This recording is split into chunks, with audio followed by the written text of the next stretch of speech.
Bonjour à toutes et à tous, une critique à chaud concernant l'épisode 3 d'Ahsoka. On va déjà évacuer le point finalement le plus négatif que tout le monde peut trouver avant même d'avoir vu l'épisode. L'épisode fait 36 minutes. Voilà. Est-ce que ça m'a dérangé? Non. Et pourtant, il y en a eu des épisodes sur Disney+, qui faisaient 36 minutes, The Mandalorian, les séries Marvel, etc.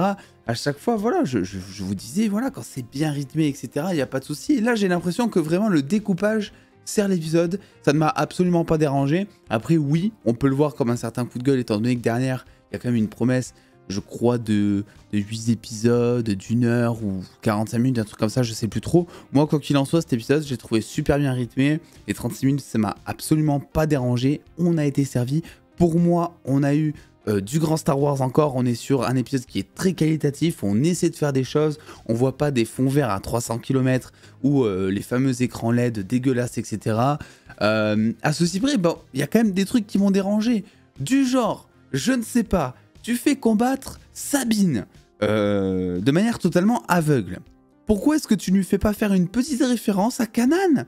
Bordel, elle a évolué pendant 4 saisons de Star Wars Rebels, enfin 3 saisons de Star Wars Rebels, avec Kanan qui utilisait la force en étant aveugle.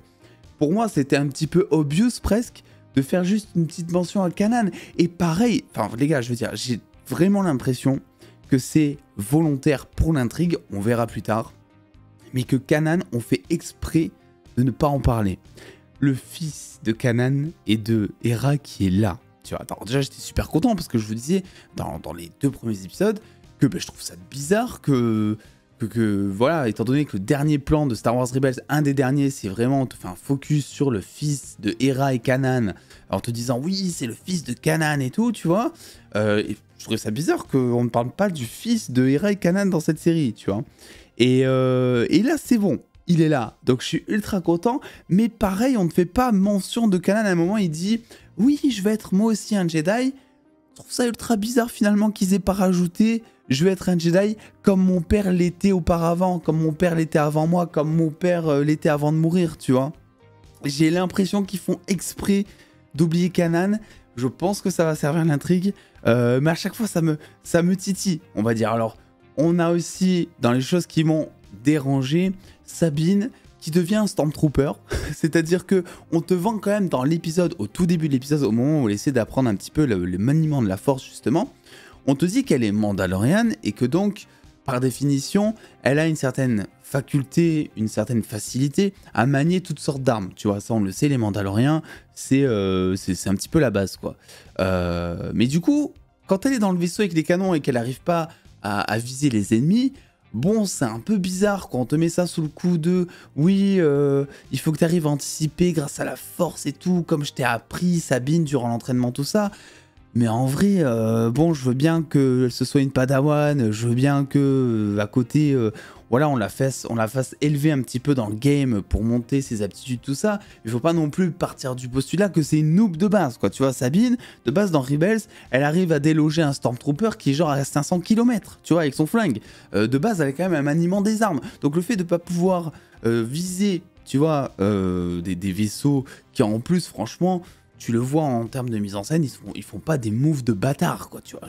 Les vaisseaux, juste on te dit, voilà, je ne sais pas viser. Et c'est bizarre, moi, selon moi, je trouve. Alors, bon, on a vu les... non, avant ça, je vais parler d'Ahsoka. C'est totalement déconstruit, cette critique, hein, ça a chaud, vous le savez. La bataille dans l'espace, j'ai adoré Ahsoka qui sort comme ça, je trouvais ça magnifique. Il y a un truc qui m'a fait rire. C'est, je sais pas pourquoi, c'est le costume spatial d'Ahsoka. Alors oui, c'est le costume qui est dans le vaisseau, tout ça, donc c'est normal. Mais vraiment, enfin, je sais pas, je me suis posé la question, j'arrêtais pas de me demander, mais comment est-ce qu'elle fait pour le mettre? Je sais pas pourquoi. Genre le costume, le casque et tout, qui prend vraiment la forme de ses oreilles, tu sais, qui moule bien les oreilles et tout. J'arrêtais pas, je sais pas, durant cette scène, de faire une fixette sur ce costume en me disant, ce costume, il est génial et trop drôle en même temps. Voilà, c'est juste une petite remarque. Et donc, Ahsoka qui sort comme ça dans l'espace, qui défie les vaisseaux des Jedi renégats. Alors au final, est-ce qu'on sait vraiment ces Jedi ce que c'est? Alors, on dirait que c'est des mercenaires, mais comment est-ce qu'on les appelle? Voilà, je vais les appeler les Jedi mercenaires. Voilà, mais dites-moi en commentaire s'il y a un nom officiel pour ça, parce que ça m'intéresserait. Donc qu'il ait des filles qui coupent des ailes de vaisseau, bon, qui soient un peu teubés par moment, ils sont quand même à 3 dessus, t'as un inquisiteur dedans, il arrive à rien faire non plus, derrière il sert à rien l'inquisiteur dans cette scène. L'inquisiteur en fait, ils ont mis des plans sur lui juste pour conserver le mystère sur l'identité. Inquisiteur qu'on entend parler pour la première et unique fois de la série pour l'instant, il dit bien reçu. Voilà, donc évidemment voix trafiquée, etc. Donc on ne sait pas qui c'est. Mais quand bien même, vu que je vous disais dans l'épisode précédent que c'est bizarre, on n'entend pas parler, il conserve le mystère, tout ça, il dit quelque chose. Il dit quelque chose, donc c'est quand même très cool là-dessus.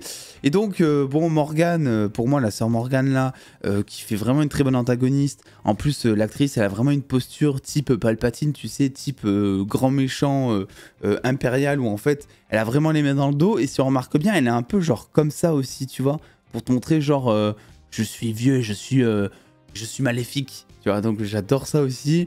Et évidemment, les Purrgil, alors, Purrgil, non. Purrgil, les Purrgil. Et c'est là où je vous disais que j'ai l'impression que cette série, en fait, de plus on avance et plus elle aurait dû s'appeler Star Wars Rebels saison 5.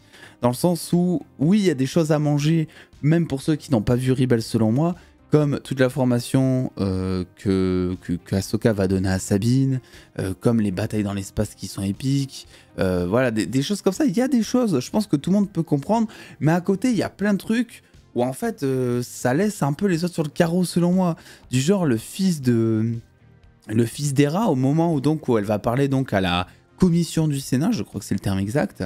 T'as Maud Potma qui apparaît pour la première fois dans cette série, qui dit alors et ton fils tu l'as mis où et tout, et t'as Hera qui fait ah non, elle dit même pas ton fils, elle dit je sais même plus comment il s'appelle, Jaden, je sais plus.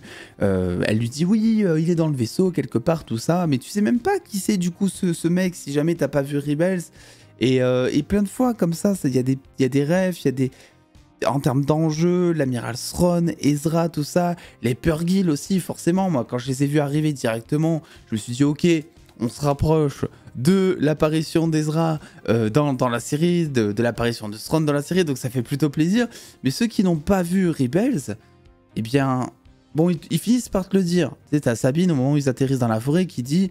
Ah, mais les Purrgil, ça fait plaisir de les voir parce que, waouh, la dernière fois que je les ai vus, c'était à partir du moment où Ezra a disparu, tu vois. Donc, t'as quand même un petit rapport, mais j'ai quand même l'impression que Disney a foré un truc en termes de transition. Pour moi, je le redis, hein, mais pour moi, il aurait au moins fallu faire un récap en début d'épisode 1. Parce que, oui, il y a l'excuse derrière de se cacher derrière. Oui, bah attends, Ahsoka a été vendue comme une suite de Star Wars Rebels, donc il faut forcément avoir vu Star Wars Rebels, les gens savent. Mais pas forcément, tu vois, parce que de l'animation, de live action. Et puis en plus, c'est pas parce que t'as vu Star Wars Rebels que forcément t'es au courant. Je veux dire, Star Wars Rebels, c'est des trucs qui sont passés, qui sont sortis il y a maintenant des années. Donc il y en a plein, s'il faut, qui ont vu Star Wars Rebels, mais qui ne s'en rappellent même pas, en fait, tu vois. Donc voilà, pour moi, il y a eu un truc de manqué par rapport à ça. Et donc je trouve ça bien dommage. Ça annonce en tout cas du très lourd. Là, on est vraiment sur une espèce de chasse à l'homme en pleine forêt. Vraiment, pour l'instant, je trouve que la série, elle est très très prometteuse. Là où, ben, justement, de base, c'est quand même un pitch style The Mandalorian. C'est-à-dire que Ahsoka, de base, on te met un objectif final. Et on te dit, voilà où est-ce qu'on va arriver. Voilà, le but c'est de trouver Ezra, de trouver l'amiral Thrawn, etc.